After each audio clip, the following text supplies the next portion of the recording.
Merci Céline. Bonjour à tous. Je suis Jacques Pinget. J'accompagne le PUI CY Transfer depuis février dernier à peu près, dans la création de clubs de partenariat industriel. Donc en deux mots, j'accompagne en tant qu'intervenant extérieur, vous avez compris. Je suis l'ancien président d'une SAT, la SAT Lutech, qui était adossée à Sorbonne Université. J'ai monté une fondation partenariale à l'Université de technologie de Compiègne, donc j'ai fait du mécénat. Donc c'est un environnement enseignement supérieur et recherche que je connais bien, et notamment dans ses relations avec le monde industriel. Auparavant, je faisais du système information, notamment chez Capgemini, par exemple. Donc j'ai un parcours, vous l'avez compris, public-privé, et en même temps entreprise de services numériques et enseignement supérieur et recherche. Euh, je vais vous partager quelques planches. Alors, la règle du jeu, je parle sous contrôle de Céline, c'est que je parle pendant 20-30 minutes et ensuite je vous laisse poser des questions. Donc, sur cette première partie, je vais m'appuyer sur des planches qui présentent. Alors, je vais partager la fenêtre. Voilà, en même temps. Euh, donc, on a. Au sein du PUI, des clubs de partenariat industriel, vous avez noté tout de suite qu'on est sur des thématiques. Donc ces clubs sont thématisés. On a commencé par l'eau, donc je vais vous parler dans un premier temps de l'eau. On est sur la cosmétique en ce moment. Et puis il y a d'autres thématiques qui sont abordées, qui feront plutôt dans le futur aborder, comme mobilité, sécurité ou même économie circulaire.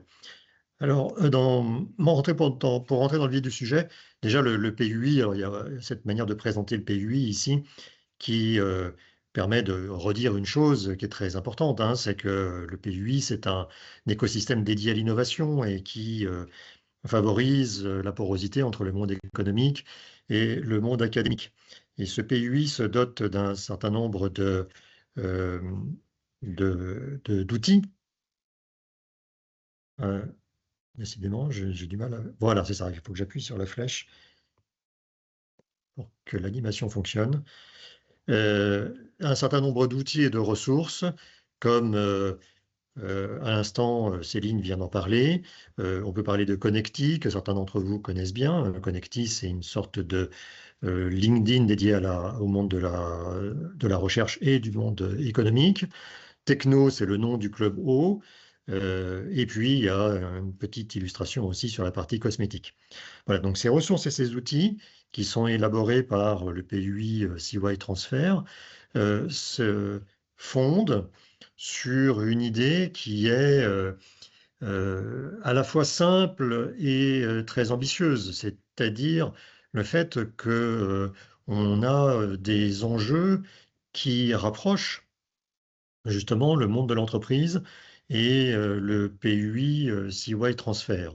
Parce que l'idée, évidemment, c'est de répondre les uns aux enjeux des entreprises, les autres aux enjeux du monde universitaire. Vous voyez, ce dialogue qui s'instaure, on n'est pas en train de créer uniquement quelque chose qui est au service du monde de l'entreprise, mais véritablement un dialogue où les enjeux se répondent dans un véritable échange et une logique gagnant-gagnant. Alors, je vais passer quelques minutes sur cette planche parce qu'elle est importante. Si on regarde à gauche, aujourd'hui, qu'est-ce qu'on observe du point de vue des entreprises? J'ai mis quelques enjeux. Évidemment, j'ai pas vocation à présenter les enjeux des entreprises de façon exhaustive. Mais en tout cas, je présente des enjeux qui nous semblent les plus en phase avec ceux que l'on veut relever du côté du monde académique. La première chose, c'est la conviction des gouvernances du monde économique euh, que la coopération à tous les niveaux permet d'ouvrir de nouveaux horizons. Donc là, c'est l'innovation, c'est euh, changer de paradigme, faire en sorte que la recherche fondamentale soit en capacité de lever des verrous technologiques.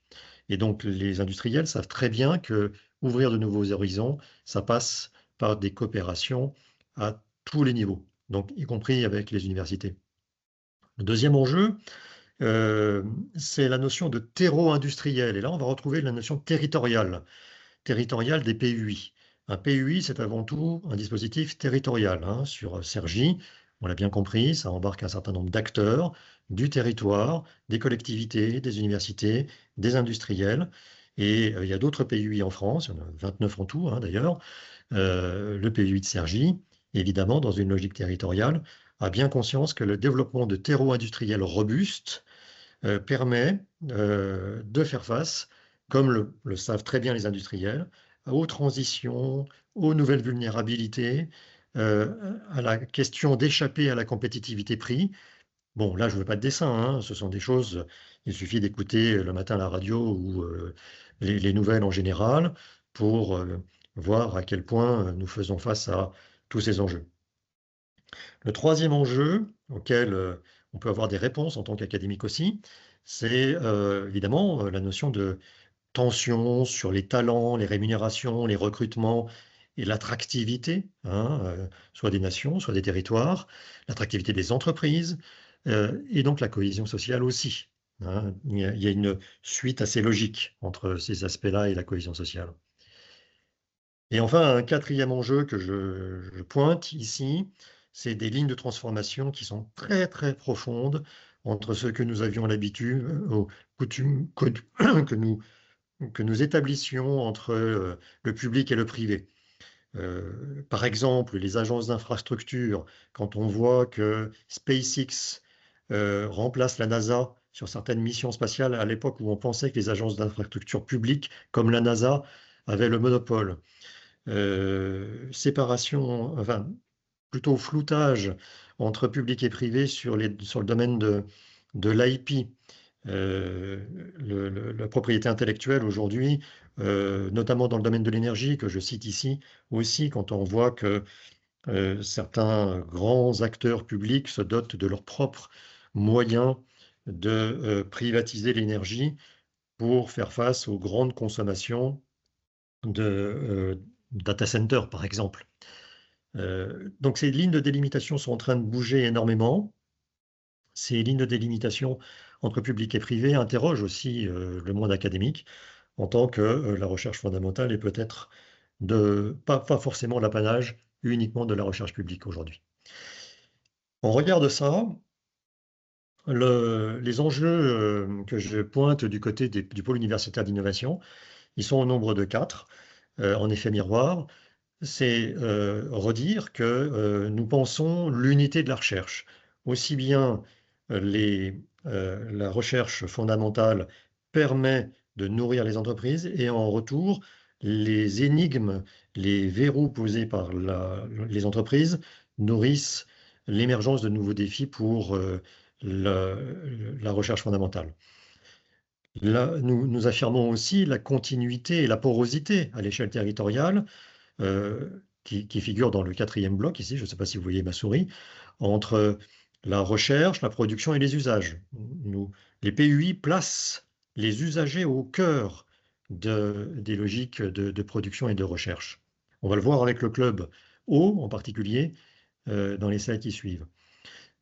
Les PUI placent également le continuum du financement à la suite des projets. Ce sont des lieux de financement ou des lieux de facilitation des financements.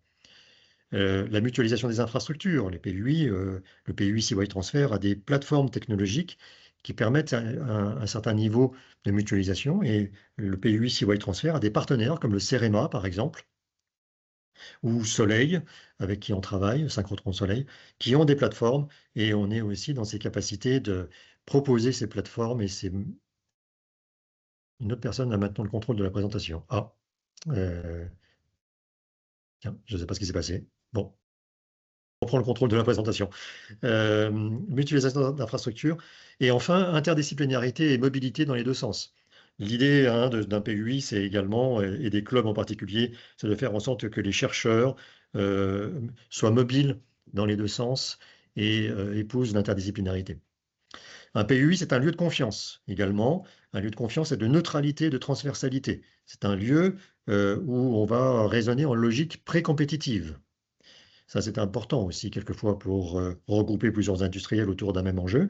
Et enfin, l'enjeu du non-work door, en bon français, c'est-à-dire une logique d'efficacité avec des interlocuteurs uniques et une capacité de comprendre, une connaissance pertinente et actualisée des enjeux des industriels, avec une forte réactivité. Une fois qu'on a dit ça, on, euh, on représente ça graphiquement. Ça, c'est un schéma qui graphiquement représente ces enjeux que je viens de décrire, en disant qu'au fond, on est dans une démarche de concentration de l'innovation autour des utilisateurs et des usagers, qui embarque les entreprises, les chercheurs et les acteurs publics. Très important d'avoir les acteurs publics avec nous, en concentrant l'innovation à la fois sur le plan géographique, thématique et de ressources, et avec des rapprochements inédits. Alors, les clubs de partenaires industriels, justement, sont des espaces qui sont dédiés à ces émergences de solutions de demain, aux projets collaboratifs de tous ordres. De tous ordres, ça veut dire évidemment de la recherche, mais également des synergies institutionnelles, des projets collaboratifs pour mieux recruter, mieux identifier des étudiants avec qui on veut travailler, et dans une logique sur le territoire pour une filière donnée de progrès et d'innovation, avec l'idée de faire dialoguer et travailler ensemble des acteurs qui n'ont pas l'habitude de se côtoyer, c'est-à-dire comme je le disais tout à l'heure, des entreprises, des chercheurs et des acteurs publics pour répondre aux défis que je viens d'évoquer. Alors, ces clubs, on les a bâtis en partant du club O sur 4 piliers. Ces 4 piliers, j'en ai un peu parlé en creux hein, dans ce que je vous présentais tout à l'heure. Le pilier de la recherche partenariale, donc ça c'est la logique de la science, c'est la logique de l'observation pour comprendre. On a aussi la logique de l'accélération de l'innovation. Les industriels recherchent évidemment de la recherche fondamentale, mais pas que. Ils cherchent aussi de l'innovation et de l'ingénierie. Et donc le PUI permet également d'aller plus loin que la recherche fondamentale, c'est-à-dire aller sur l'aboutissement de projets innovants avec les technologies des partenaires académiques et industriels. Troisième pilier, les synergies institutionnelles. Proposer des services exclusifs à nos partenaires du PUI dans un club donné. Alors, dans le club eau, par exemple, ou le club cosmétique, on va avoir des services exclusifs qui permettent de sécuriser, accélérer les recrutements, ou alors avoir un regard prioritaire sur le sourcing de l'innovation, y compris des brevets, par exemple. Et enfin, des outils collectifs de complémentarité des expertises et des outils et par exemple, de montage de démonstrateurs en commun. Ces 4 piliers, on va les retrouver sur l'ensemble des clubs. Et vous verrez, je déclinerai plus spécifiquement sur le club O tout à l'heure. Alors, ce que signifie être membre d'un club pour un industriel, c'est en regard de ce que je disais tout à l'heure. Donc, augmenter l'attractivité de la filière sur son territoire. Quand on va être dans le domaine des cosmétiques, par exemple, on va créer des outils collectifs ensemble avec la filière cosmétique. Et là, on travaille avec le pôle de compétitivité Cosmétique Valais. Et à l'échelle du PUI, ça veut dire embarquer avec nous les chercheurs, embarquer avec nous d'autres industriels sur des thématiques qu'on aura identifiées ensemble.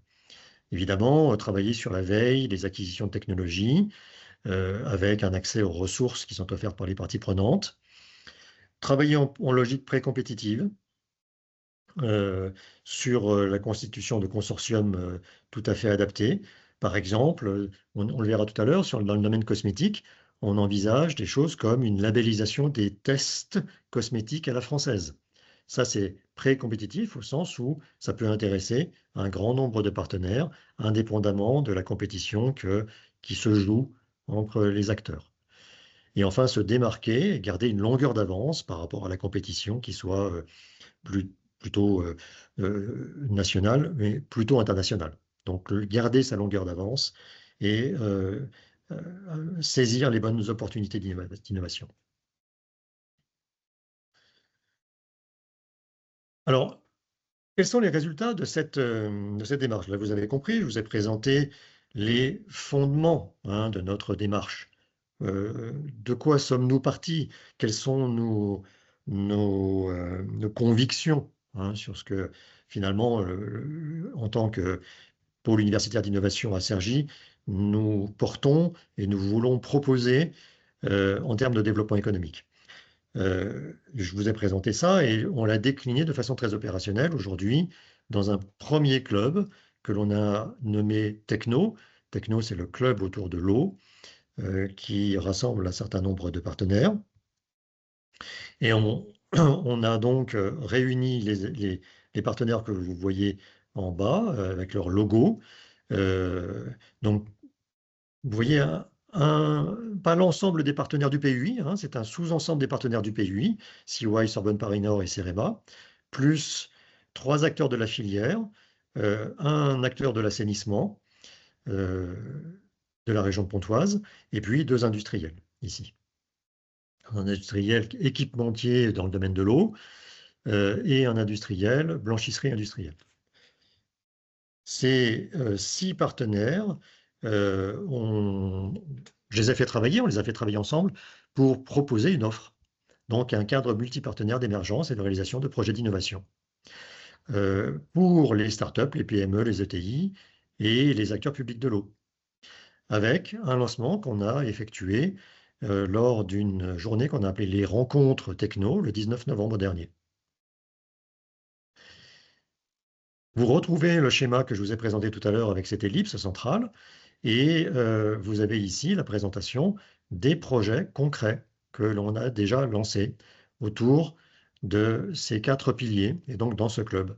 2 chaires, 3 projets industriels, il y en a même un 4e d'ailleurs que je n'ai pas fait figurer ici, que je peux évoquer oralement, des synergies institutionnelles avec ce que j'ai évoqué tout à l'heure, c'est-à-dire une offre de services dédiée aux membres du club, offre de services qui permet de rencontrer plus facilement les étudiants, de discuter avec les alumni, d'avoir une influence sur les programmes de formation, d'avoir accès aux plateformes technologiques. Et puis des démonstrateurs, comme par exemple la maison de l'eau à Enghien-les-Bains, ou un démonstrateur national à l'échelle de 6 universités qui sont regroupées dans un groupement qui s'appelle l'Initiative, dont vous voyez les logos ici, hein, dont CY fait partie. Donc, peut-être 2 mots sur les chaires. Une chaire eau sans chlore avec Veolia, qui est l'exploitant du CEDIF. Une chaire gestion intégrée des eaux usées. Donc là, on est sur l'amont de la chaîne de valeur, c'est-à-dire la production-distribution d'eau potable. Là, on est sur l'aval dans le domaine de l'assainissement des eaux usées avec le SIARP et le CEREMA. Des projets industriels comme ici sur une blanchisserie industrielle qui consiste à recycler et réinjecter dans les 100% des eaux de process, donc produire de l'eau neuve avec les eaux usées en circuit fermé pour la blanchisserie industrielle. Une station mobile de traitement des eaux usées, ici avec Aquaefia. Et puis des détections de fuite d'eau au milieu rural avec Veolia. Voilà les projets qui sont déjà en route sur ces 4 piliers, avec des niveaux d'adhésion dans le club. Ici, on propose à nos partenaires de rentrer de façon plus ou moins approfondie dans la logique du partenariat, avec 3 niveaux, vous voyez, hein, follower, partner ou founder, qui permettent d'avoir, évidemment, par rapport au service que je proposais tout à l'heure, enfin que j'évoquais tout à l'heure, plus ou moins de profondeur de service. Vous voyez quelques logos ici de partenaires futurs que l'on a démarchés et qui sont très intéressés pour nous rejoindre. Donc, je vois que Delphine est présente, qui représente le BI. Eurofins, Columbus Consulting est un cabinet de conseil qui est intéressé et un acteur bancaire comme Crédit Coopératif. On a déjà élaboré pour l'année 2026 un certain nombre de propositions, d'événements. Alors, on est très ambitieux parce que vous voyez, hein, tous les mois, sauf au mois d'août, on a quelque chose à proposer. Alors, j'ai mis un blanc ici parce que c'est en cours de validation et en cours de détermination. Évidemment, ça nous honore et ça nous oblige hein, d'avoir des gens qui nous rejoignent. Cette dynamique, elle est très, très puissante. Ça nous honore et je dis aussi ça nous oblige parce que On se dit, on a plein de choses à dire, on a plein de choses à montrer. Est-ce qu'on aura en regard les ressources pour mener ce rythme et cette fréquence? Donc, c'est pour ça que on a des propositions à faire. On va se réunir au mois de janvier pour déterminer les dates précises et la validation du rythme de ce qui est proposé ici. En termes de communication, on a effectivement lancé le 19 novembre dernier. Ah, zut, j'ai appuyé, il ne fallait pas, voilà. On a lancé le club techno, le 19 novembre. On a un deck de présentation, merci Céline, pour la charte graphique, ici, avec l'ensemble de ce que l'on propose. Et puis, on est présent sur les réseaux sociaux, vous l'avez vu, et on a une plaquette de présentation très complète. Ça, c'était globalement ce à quoi nous sommes arrivés sur Techno, le Clubo. Alors, je rappelle, hein, on a commencé en février, on est parti d'une feuille blanche. Février, c'était fin février, on va dire, hein. On est arrivé le 19 novembre, et le 19 novembre, on a présenté tout ce que je vous ai présenté, et la dynamique est lancée. On a commencé sur le club cosmétique un peu plus tard, puisque ça date de fin septembre. Oui, la première réunion, c'était le 26 septembre. Vous voyez apparaître le PUI CY Transfer ici, et on est associé avec le pôle de compétitivité cosmétique Valais sur cette dynamique. Et là, pour le coup, on est sur... évidemment, cette slide, je la présente, mais je ne vais pas rentrer dans le détail. C'est plutôt une manière de dire, on a une méthode de travail, on vise une structuration des axes de travail prioritaires. Donc là, il faut construire avec nos partenaires ce que l'on va retenir comme axe de travail prioritaire. On va piloter les projets que l'on va retenir. Comme vous l'avez vu sur le Clubo, on a un certain nombre de projets. Là, on va construire la gouvernance pour piloter ces futurs axes de travail. Et on va aussi créer les moyens de soutenir cette dynamique à terme pour que ce club cosmétique soit dans une logique de développement équivalente à celle que je vous ai présentée sur la partie haut.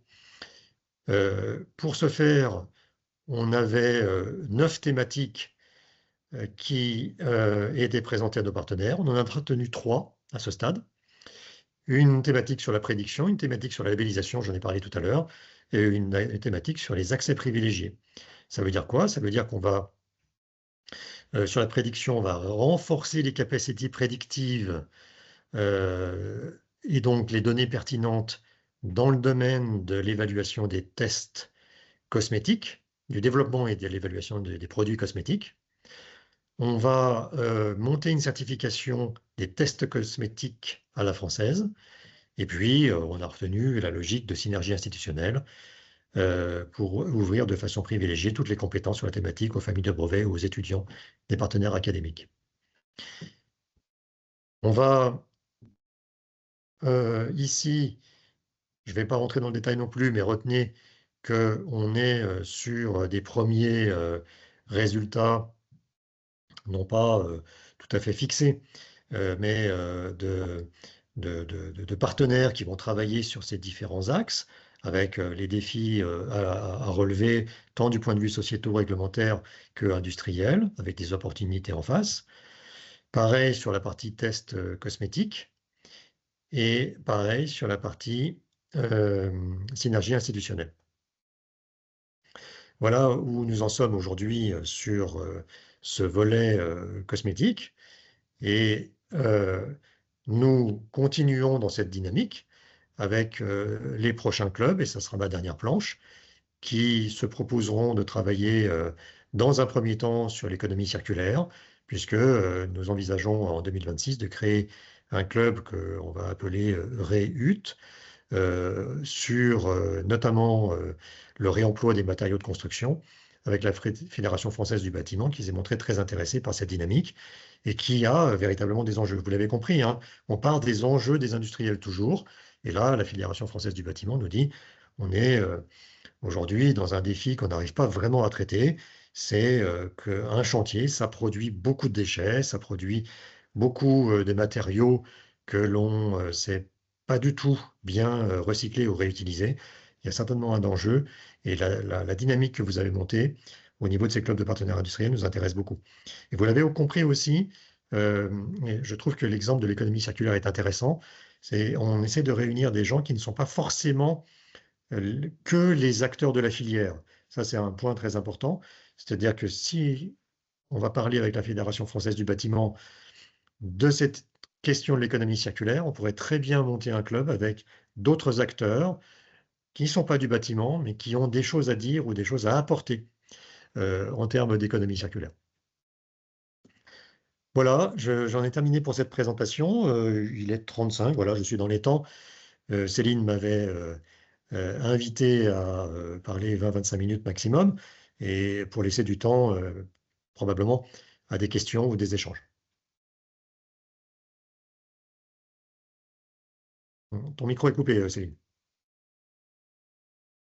Pardon, je dis merci beaucoup Jacques pour la présentation. Je disais donc maintenant la parole est à vous. N'hésitez pas à poser les questions que vous souhaitez. Vous pouvez lever la main, on vous donne la parole. Ça sera peut-être le plus simple. Voilà.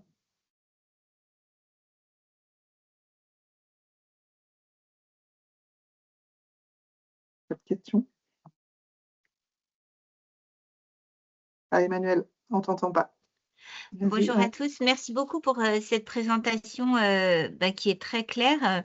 J'avais juste une petite question. Vous avez montré à un moment une courbe avec différents niveaux de partenariat, si j'ai bien compris. Est-ce que ça correspond en fait à des tickets d'entrée financiers aussi, hein? Est-ce que cette courbe s'applique uniquement aux acteurs industriels? Alors, oui, tout à fait. Il y a différents niveaux d'entrée parce que différents niveaux de service. Mhm. Et pour votre deuxième question, ces tickets d'entrée sont proposés à proportion du chiffre d'affaires, des effectifs ou du statut du partenaire. Donc on a essayé d'être le plus conforme à ce qui se pratique généralement, y compris dans les pôles de compétitivité. Vous êtes un acteur public, vous êtes sur le territoire, ça ne sera pas le même tarif que vous êtes un très grand groupe, pas implanté sur le territoire ou pas membre du PUI. Vous voyez, quelque chose de cet ordre. Vous êtes une start-up de 3 collaborateurs, très petit effectif, mais pas forcément sur le territoire. Mais c'est pas grave, ça ne sera pas forcément le même tarif qu'évidemment un grand groupe ou que le CNRS, pour prendre des exemples très divers. Donc ça, oui, on a voulu être le plus réaliste possible, hein, si j'ose dire, du point de vue du ticket d'entrée. Les niveaux de service sont importants parce que on s'est dit qu'il était assez fondamental de pouvoir euh, avoir avec nous des partenaires qui sont intéressés par la démarche, mais pas forcément intéressés par tout. Je m'explique. Vous l'avez vu, on a démarré avec des partenaires qui sont plutôt orientés autour de l'eau, soit un équipementier comme Aqua FIA, FIA, ça veut dire France Industrie Assainissement. Donc assainissement, on voit bien d'où ils viennent. Impeccable, il retraite 100% de ses eaux de process. Donc il y a des questions autour de l'eau. Même si c'est une blanchisserie industrielle, l'eau est vraiment très présente. Mais quand je vous ai présenté la planche des partenaires qui sont intéressés par nous rejoindre, il y en a certains, comme Columbus Consulting, qui sont cabinets de conseil. Un cabinet de conseil, c'est pas, ils ne sont pas forcément dans le domaine de l'eau, vous voyez. Et donc, eux vont pas forcément monter des projets de recherche dans le domaine de l'eau comme on va le faire avec une Share, avec le SIARP ou avec Veolia. En revanche, ils sont certainement intéressés par rentrer dans ce club, c'est ce qu'ils nous ont dit, sur le niveau 1 ou le niveau 2, c'est-à-dire les niveaux qui permettent d'interagir sans pour autant monter une chaire, vous voyez, ce genre de choses. Voilà comment on a découpé notre offre et on a segmenté justement ces différents niveaux d'adhésion. D'accord, merci beaucoup. Est-ce qu'il y a d'autres questions? N'hésitez pas, il reste un peu de temps.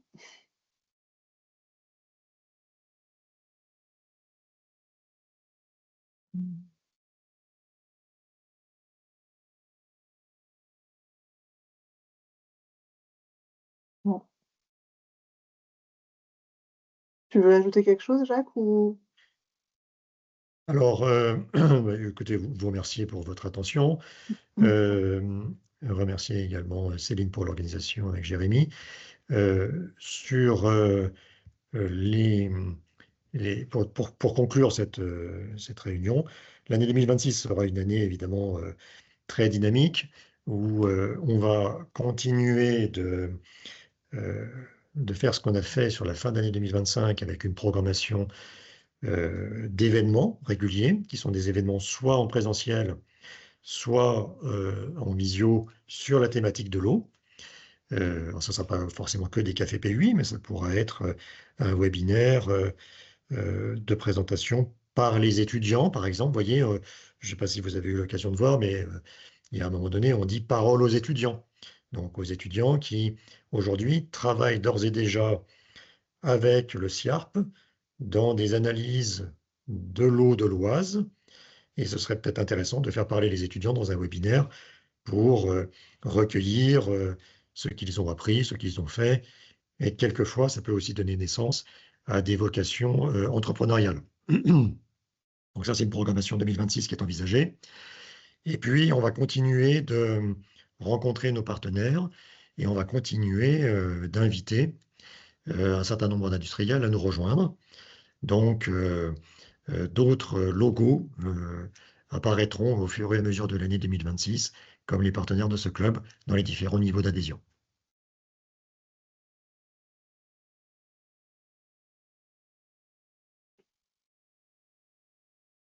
Toujours pas de questions?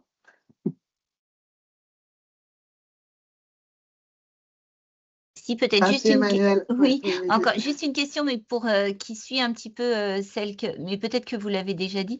Est-ce qu'il est possible aussi pour une entreprise de venir à titre, enfin, de participer en fait au groupe sans forcément financer? Est-ce qu'on finance uniquement quand on se lance dans un projet?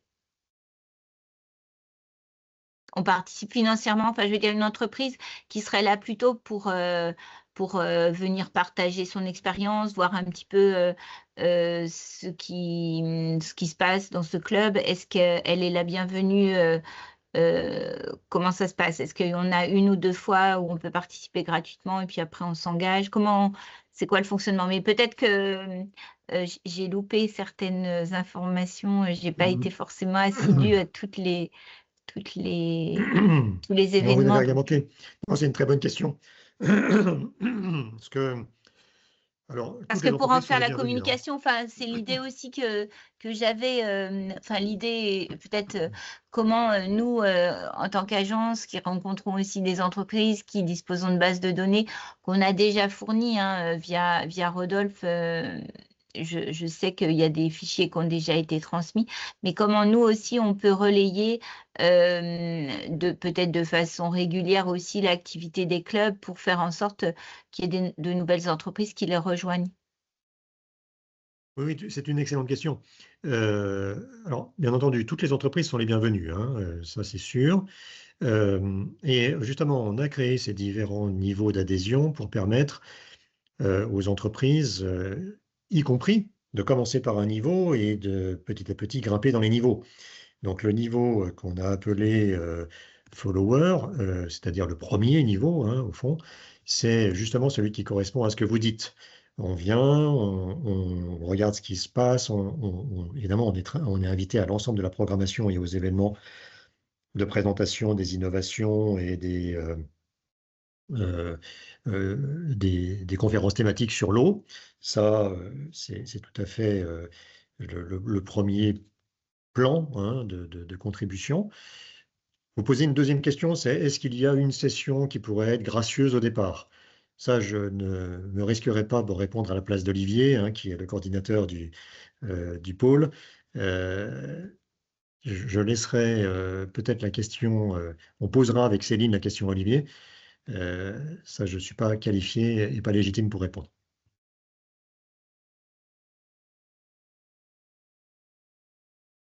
Merci. Mais je rassure tout de suite, les tarifs qui ont été évoqués, que je n'ai pas présentés là, bien sûr, mais les tarifs qui ont été construits sont relativement modestes quand on est au niveau 1. D'accord. Là, c'est pour, voilà, en termes de communication, c'est important aussi qu'on sache comment ça se passe au niveau des Bien adhésions, sûr, au niveau de la participation. Ouais, bien sûr. merci. Merci Emmanuel. Est-ce qu'il y a d'autres questions avant qu'on clôture ce dernier Café PPI de l'année?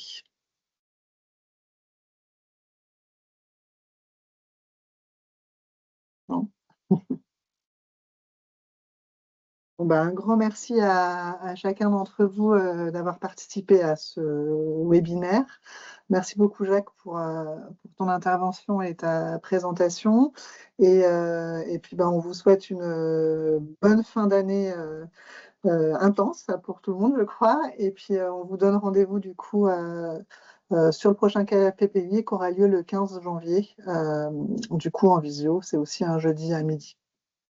Voilà, merci beaucoup à tous et puis Merci beaucoup. bon appétit. À Merci. bientôt. Merci. Au revoir. Merci. Au revoir. Au revoir. Merci beaucoup. Au revoir. Au revoir.